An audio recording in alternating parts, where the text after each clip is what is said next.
The International Press Institute has also agreed to hold its executive board meeting in Nigeria next year.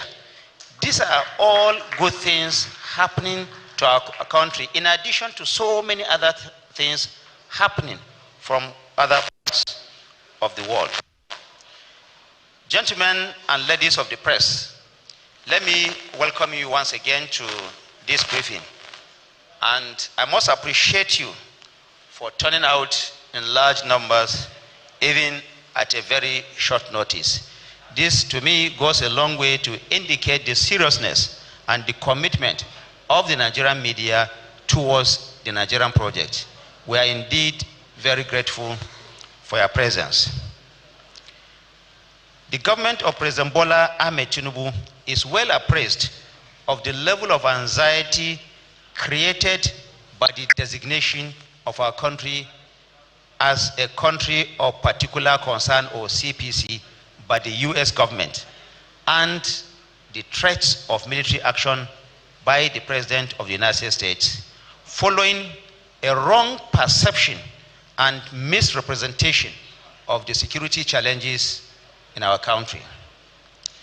The federal government has always recognized the security challenges that have beset our country since 2009 with the advent of Boko Haram and other criminal elements. Let me state at the outset that the government and people of Nigeria, the Federal Republic of Nigeria, have taken note of the position of the government of the United States of America on Nigeria over the alleged violations of religious freedom here. Nigeria faces long-standing security challenges that have impacted Christians and Muslims alike, and we mourn every loss of life, knowing that every single loss of life is one too many for this country. President Bola Ahmed Tinubu is more than determined to confront and end these security challenges. Since May of 2023, when he took office, Nigeria's security agencies have neutralized more than 13,500 terrorists through sustained operations, and they have arrested over 17,000 suspects who are now undergoing interrogation and prosecution for various offenses. Also, more than 9,800 victims abducted by these terrorist elements, including women and children, have been rescued and have been reintegrated with their families. It is important to restate that the menace of terrorism in Nigeria does not exclusively target any religious or ethnic group. As in many parts of the world, extremism is mindless and it is blind to religion, to class, and to any tribe. It is a war against all peace-loving Nigerians and against the unity and progress of our great country. Therefore, any narrative suggesting that the Nigerian state is failing to take action against religious attacks is based on misinformation or faulty data. Several leading personnel of the very dedicated armed forces of Nigeria and the country's intelligence agencies are Christians working and succeeding alongside their Muslim colleagues in the fight against extremists and criminals waging war against our country and against our values. Also, Nigeria's security challenge cannot be fully understood without acknowledging the volatile security situation in the Sahel region and complicating factors such as the collapse of Libya over a decade ago, flooding the region with terrorist elements. This has also led to the illegal importation of illegal weapons and firearms into Nigeria. The socio-economic dimension of the conflict in the North Central, especially in Plateau and Benue State, was exacerbated by the age-long farmers-herders violent clashes, which is made worse by issues of climate change and desertification. In this regard, President Tinubu is working studiously to address the economic context in addition to creating the Ministries of Regional Development and Livestock Development, which have changed the design and framework of the way people have access to economic benefits in these areas. The hope of the administration is that this will stimulate rural economic independence and also interdependence amongst people. This, of course, is intended to provide that soft, non-kinetic approach to ensure that issues of terrorism, extremism related to these conflicts are addressed once and for all.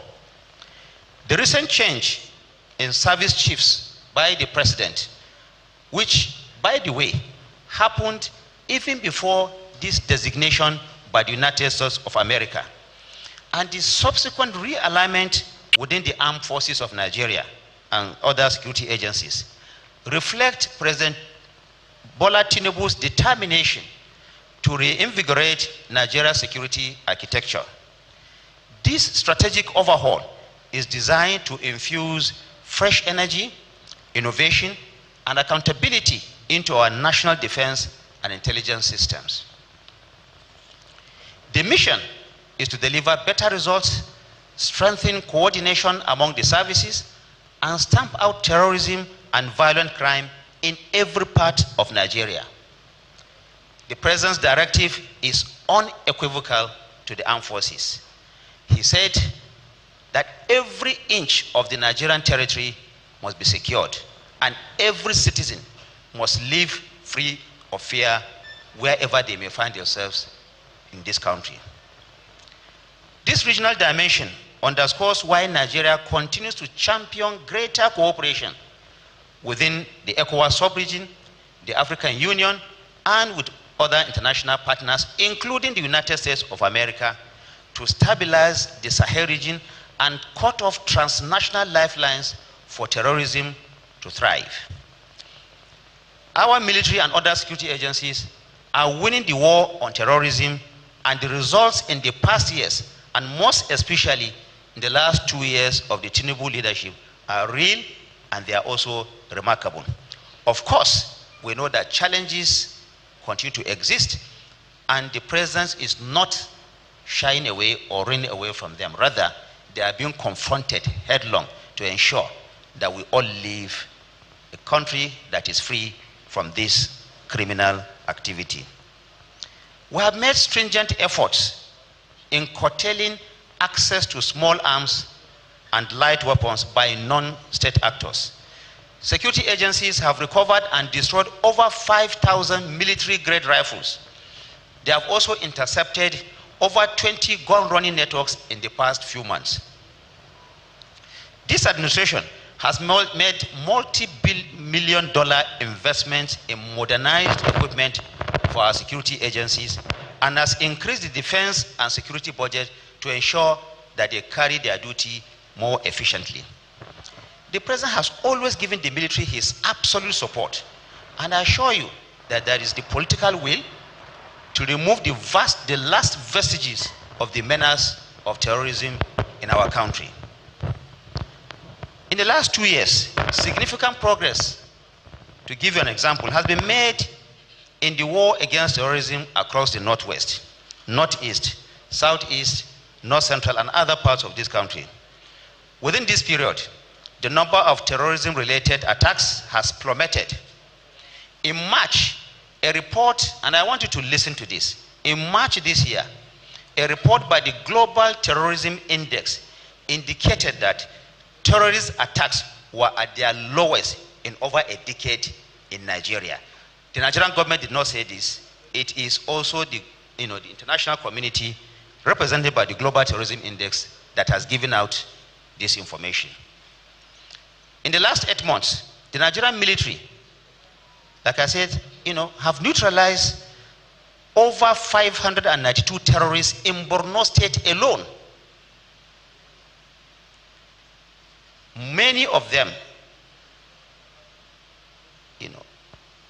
have been sent to their own world beyond. Over 11,200 hostages have been freed, 11,200 hostages, and this is still going on. More importantly, over 124 insurgents and their families have surrendered. They have handed over more than 11,000 weapons to the security agencies. In the Northwest, especially in Zamfara and Kaduna, 11,250 hostages have been freed. And some of the terror leaders that have made life very unbearable for people there have been neutralized. They include Ali Kachalla, Boderi, Halilu Sububu, and many others. All these have been sent to where they belong. Only this August, the military intercepted and killed in one operation over 400 armed bandits who had conveyed to attack a village in Zamfara.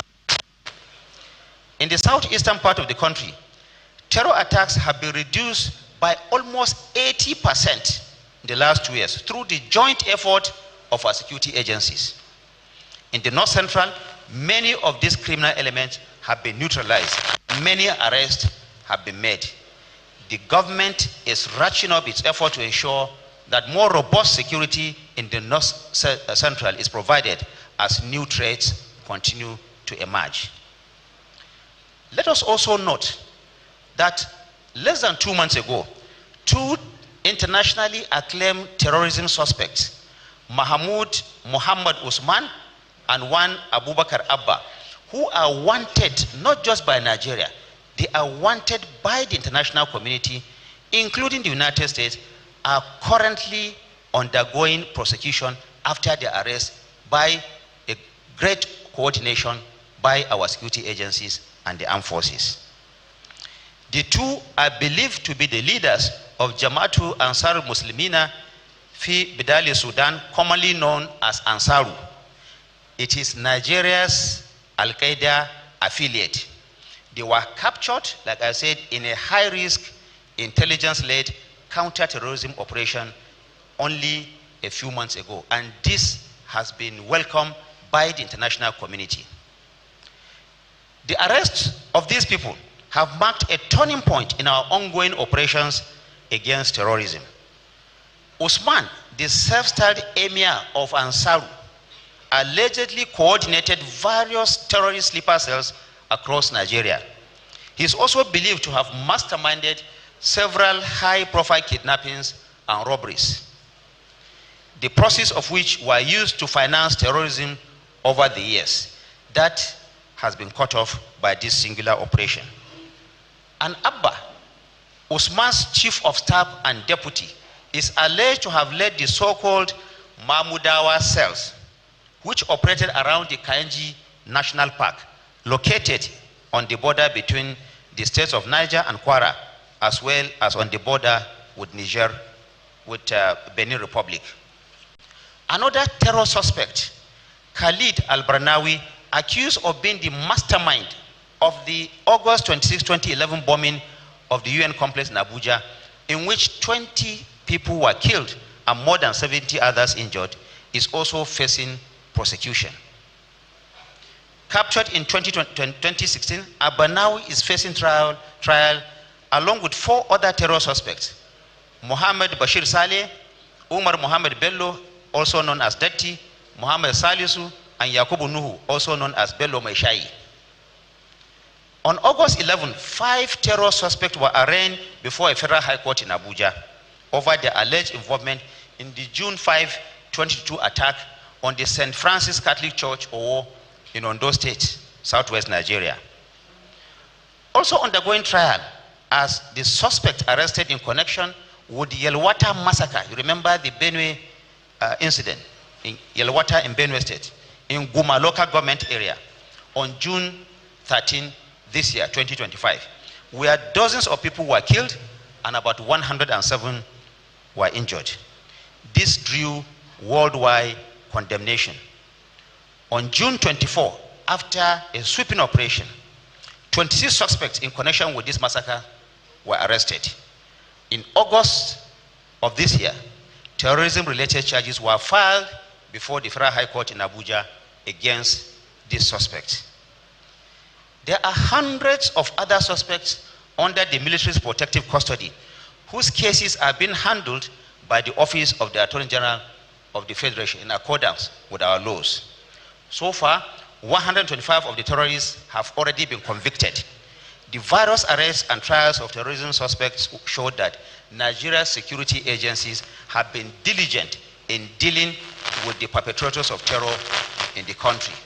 Of course, we recognize that more needs to be done to secure Nigeria, and that is why the President is working assiduously and issuing directive to the new service chiefs to ensure that they indeed wipe out the remnants of these criminal elements. We shall continue to make the suspect accountable for disrupting the peace of our country in consonance with the rule of law. The federal government will not relent until the remnants of these criminal elements and perpetrators are permanently removed from our country. The government of Nigeria remains open and willing to work closely with any member of the international community, including the United States of America and other nations and partners, to achieve our shared goal. That is the complete elimination of terrorism and criminal violence extremists on the Nigerian soil. Mr. President has vowed and he's continued to work to ensure that wherever they are, all those that are making Nigeria unsafe in this country are permanently removed from this country. And we are having a great march in that direction. The cooperation between Nigeria and the United States of America has already resulted in the delivery of a dozen Super Tucano aircraft, which have been of tremendous impact in the anti-insurgency fight, with another dozen AH-1Z Viper attack helicopters in the process of being acquired by the Nigerian Air Force. We call on our American friends and partners to approach the Nigerian situation with an understanding of its complex realities. Nigeria is a vast, multi-ethnic, multi-religious nation making significant strides in economic reform and in bolstering of a security architecture.